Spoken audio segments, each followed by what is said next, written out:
Vijayawada centre Bondamma గెలిచే అవకాశం ఉందంటారా? ఇంకో రెండే ఈ వైఎస్ఆర్ వెల్లంపల్లి బోండా గెలుస్తారు. ఎందుకని అంటారు? ఎందుకంటే అన్ని వ్యతిరేకమే. రోడ్లు లేవు, ఉద్యోగాలు లేవు, ఆ పెన్షన్ వాళ్ళకి పెన్షన్ పడతలేదంట, అన్ని వ్యతిరేకమే.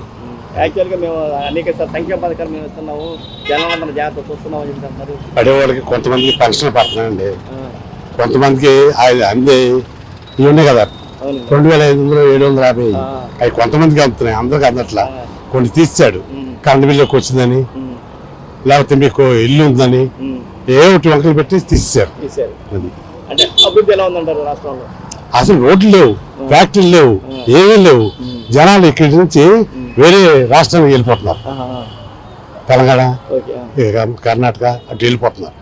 మరి జగన్మోహన్ రెడ్డి గారు చాలా మంది ఎమ్మెల్యేలు ఎక్కడి నుంచి అక్కడికి అక్కడ ఇక్కడ మారుతారు. అందుకని మార్పు బాగా వస్తుంది కదా, మార్పు బాగా వస్తున్నది కదా. దాని నుంచి తప్పించుకోవడం కోసం ఎట్లా చేస్తాను చెప్పేసారా? కాదు, ఏదైనా ఈసారి మార్పు వస్తుందండి, మార్పు వస్తుంది గ్యారంటీగా.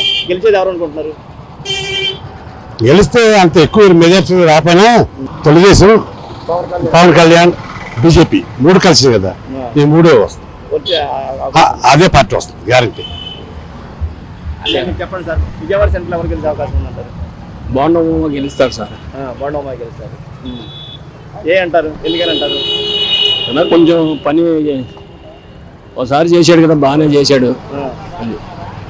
ఈయన కొత్త కదా మాకు వెల్లంపల్లి.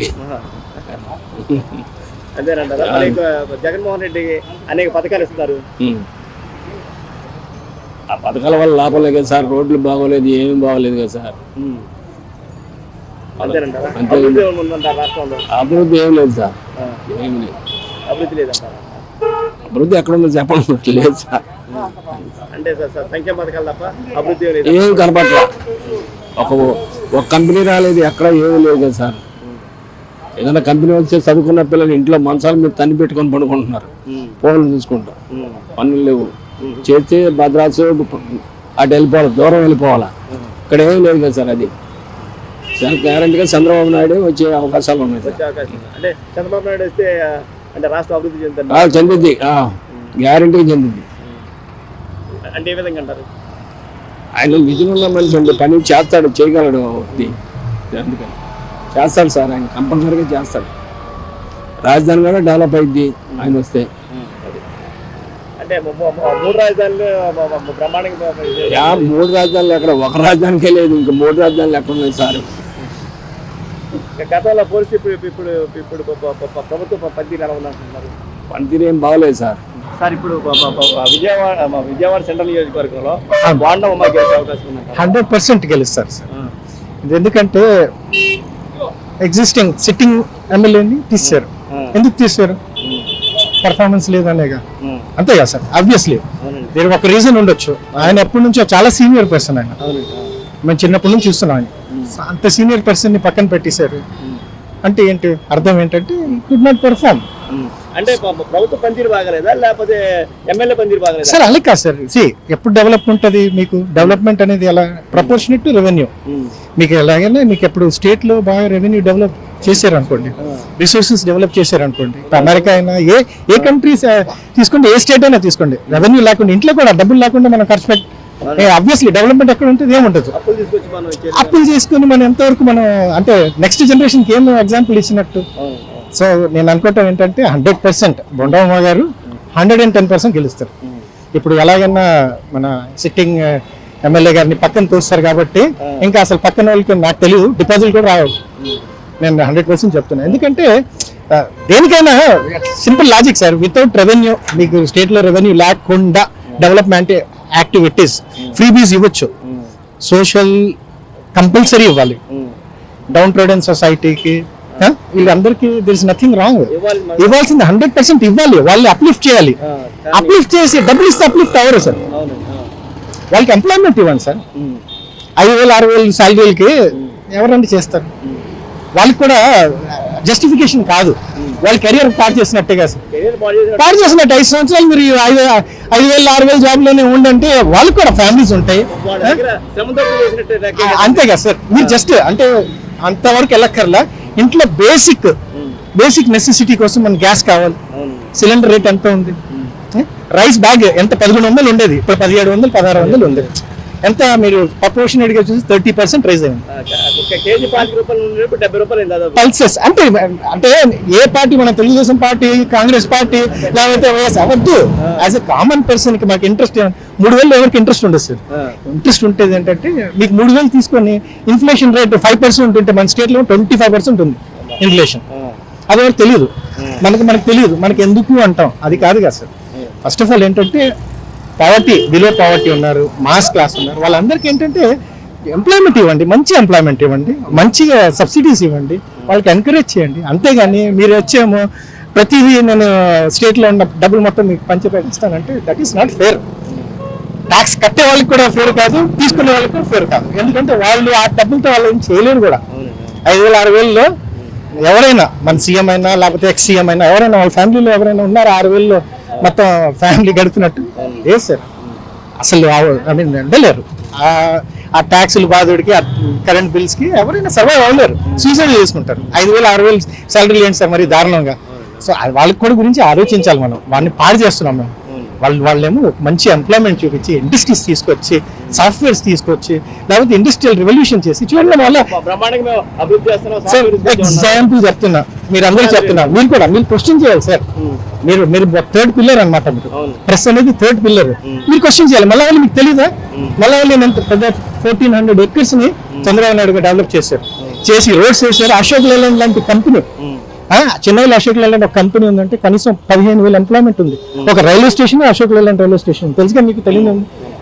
ఇప్పుడు ఈ పరిస్థితి ఉంది చూడండి. దాన్ని బాలానగర్ లో అన్ని చిన్న చిన్న ఇండస్ట్రీస్ ఉన్నాయి. వాళ్ళందరూ ఏం చెప్పారంటే మల్లవల్లిలో వచ్చేస్తాం, మీరు ఒకసారి మాకు ఇన్ఫ్రాస్ట్రక్చర్ డెవలప్ చేసి ఇవ్వమంటే మొత్తం ల్యాండ్ ఎక్వైర్ చేసి 1400 ఎకరాలు డెవలప్ చేసి ఇస్తే ఇప్పుడు ఎవరైనా ఉన్నారు అక్కడ?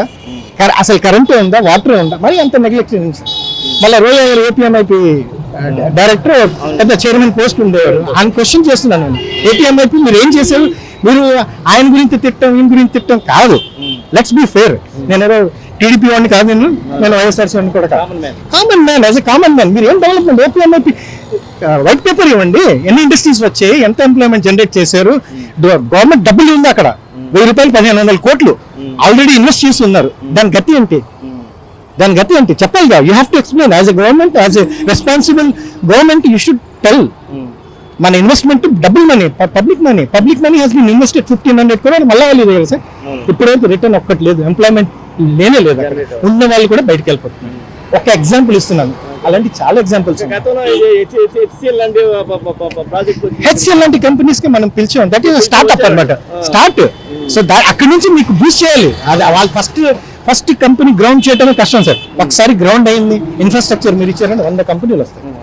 ఏమైంది? వాళ్ళు కూడా ఎంత బాధగా వెళ్ళిపోతున్నారంటే వాళ్ళు ఇంకా లూలు ఉంది. అలాంటి చాలా ఎగ్జాంపుల్స్ ఉన్నాయి. మనం ఎప్పుడు గవర్నమెంట్ ఎప్పుడు ఎఫిషియెంట్ ఉండాలంటే అన్ని వర్గాలు చూడాలి. వాళ్ళు ఇప్పుడు అన్ని వర్గాలు, మిడిల్ క్లాస్ చూడాలి, లోవర్ క్లాస్ చూడాలి, హై క్లాస్ చూడాలి. నాకేమో అర్థం కాల. ఇలా ఉంటే మన డెవలప్మెంట్ ఇన్ ద సెన్స్ ఏంటి? డెవలప్మెంట్ బిల్డింగ్ వచ్చేయాలి, ఇవి వచ్చేయాలని కాదు. డెవలప్మెంట్ అనేది ఏంటంటే ఎంప్లాయ్మెంట్ రిసోర్సెస్ క్రియేట్ చేయాలి. అభివృద్ధి అంటే ఫ్యాక్టరీస్ రావాలి, ప్రతి ఇంట్లో సుఖపడాలి, ప్రతి ఇంట్లో మినిమం ఒక 10,000 రూపీస్ జనరేట్ చేసే రెవెన్యూ రావాలి. 2,500, 3,500, 4,000, 5,000 కి ఫ్యామిలీస్ గడవ. ఐ మీన్ అది వేస్ట్. అది బాబు గారి గవర్నమెంట్ వచ్చినా అది వేస్ట్. అది 5,000కి అసలు అవ్వదు. Don't talk about that, talk only about revenue. ఎంత జనరేట్ చేసేవాళ్ళు, ఎంప్లాయ్మెంట్, క్లీన్ చిట్ ఇవ్వండి సార్. గిలాస్ సాఫ్ట్వేర్ ఉంది. ఎగ్జాంపుల్ సార్, సైబరాబాద్ ఎలా ఉండేది సార్? నేను ఇంజనీరింగ్ 97లో చదివాను. 97లో ఫస్ట్ సైబర్ సిటీ కట్టింది అది. చూసి మనం ఏమో అనుకున్నాం, అయ్యేది కాదు, ఎందుకు అనవసరం అని. ఇవాళ ఎంత ఎంప్లాయ్మెంట్ ఉంది, ఎంత రెవెన్యూ జనరేషన్ ఉంది. So we have to think both ways. So ఆయన visionary, let's give him a chance. ఈసారి కంపల్సరీ ఆయన రావాల్సిందే. Let us give him a chance. ఆయన కూడా ఆయన ఇంకా ఏజ్ ఇంకొక 10 years 20 years రావాలని అనుకుంటా. బికాస్ దే షుడ్ బి డబ్బు. ఆయన ప్రూవ్డ్. ఈయన కాదని చెప్పను, బట్ ఆయన గవర్నెన్స్ ఒకవైపు, ఈయన గవర్నెన్స్ ఒకవైపు, ఇద్దరు డిఫరెంట్, టోటల్ డిఫరెంట్. ఈయన మొత్తం మాస్ని తీసుకెళ్ళిపోయి అందరినీ చేయాలి, కానీ అలా కాదు sir. You have to generate revenue. స్టేట్లో రెవెన్యూ జనరేట్ అవ్వాలి. 1,00,000 కోట్లు, 1,50,000 కోట్లు, 1,000 కోట్లు మీకు జనరేట్ అయింది. 1.5 lakh మీకు బడ్జెట్ తీసుకురండి, సూపర్ డెవలప్మెంట్ ఉంటుంది. మీకు కంపెనీస్ అట్రాక్ట్ చేయండి. విజయవాడలో ఏముంది సార్? ఏమి లేదు. అది రాజధాని. విజయవాడలో ఎప్పుడూ డెవలప్ అవ్వలేదు sir. First of all Vijayawada అనేది అప్పుడప్పుడే నెగ్లెక్టెడ్ సిటీ. అది మా చిన్నప్పటి నుంచి చెప్తాను, neglected city, completely neglected city. Industries రావు, ఏమి రావు. వైజాగ్ లో చాలా సెంట్రల్ గవర్నమెంట్ ఎస్టాబ్లిష్మెంట్స్, కనీసం 1 lakh crore ఇన్వెస్ట్మెంట్ ఆల్రెడీ ఉంది అక్కడ. ఆల్రెడీ వైజాగ్ లో ఆల్రెడీ ఉంది. మీకు అన్ని సెంట్రల్ గవర్నమెంట్ అన్ని ఇండస్ట్రీస్ అన్ని ఉన్నాయి ఇక్కడ. మన విజయవాడలో ఏముంది సార్? ఏమి లేదు. ఒక్క ఇండస్ట్రీ చెప్పండి ఉందని. ఒక 500-1000 మందిని ఎంప్లాయ్ చేసే ఒక ఇండస్ట్రీ చెప్పండి. లేదు. ఇది because of neglect. Every government neglect చేశారు. ఇప్పుడు చంద్రబాబు నాయుడు ఒక స్టేట్మెంట్ ఇచ్చారు, డెవలప్ చేస్తాను, ఇండస్ట్రీస్ తీసుకొస్తానని. కానీ 100% సార్ ఓటేసే ముందు చాలా ఆలోచించి ఓటేయాలి. మనకి అభివృద్ధి కావాలి, డెవలప్మెంట్ కావాలి అని. That is my personal opinion. Should not be taked as ఇది, but that is what I feel as an educated. ఇప్పుడు నాకు కూడా పిల్లలు ఉన్నారు. They have to have a generation అన్నమాట.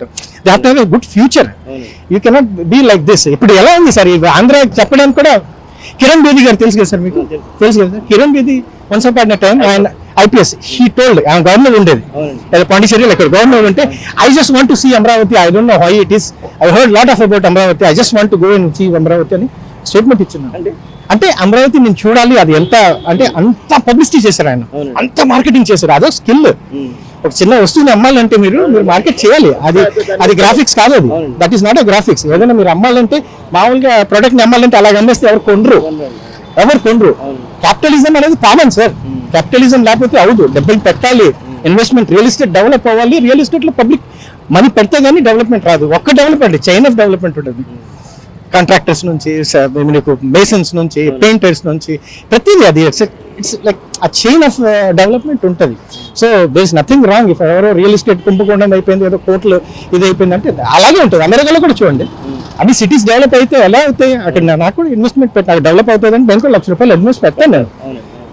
ఇన్వెస్ట్మెంట్ పెడతాను. ఇన్వెస్ట్మెంట్ ఉంటేనే డెవలప్మెంట్ ఉంటుంది. మీరు ఇన్వెస్ట్ చేయొద్దు, చేస్తే కుంభకోణం, మీరు అసలు మామూలుగా కాదు, మీరు అందరు ఇది అయిపోయారు. ఇదే మళ్ళీ 4 years 5 years అవుతుంది సార్ గవర్నమెంట్. అందరు బయట చిట్ లిస్ట్ రావాలిగా. ఇప్పటికీ అందరు బొక్కలు ఉండాల్సింది. అందరూ అంత స్కామ్, అంత పెద్ద స్కామ్ ఉండి కూడా మీరు ఊరుకున్నారంటే కదా, అందరినీ బొక్కలు పెట్టండి చేసిన వాళ్ళందరూ ఒక్కళ్ళు. అది పెద్ద హైలైట్ చేయడం 3 crores 5 crores 10 crores ఆయన పెద్ద లెక్కన ఆలోచించండి. As a public we have to think. ఆయన ఒక కొడుకున్నారు అంతే. I mean does he require this thing? Is so called ఒక పెద్ద పర్సన్, ఇంటర్నేషనల్ స్టేచర్ లో is known person. Does he gives shit about 10 crores 5 crores? Does he go to that లో extent? Never. It will not happen.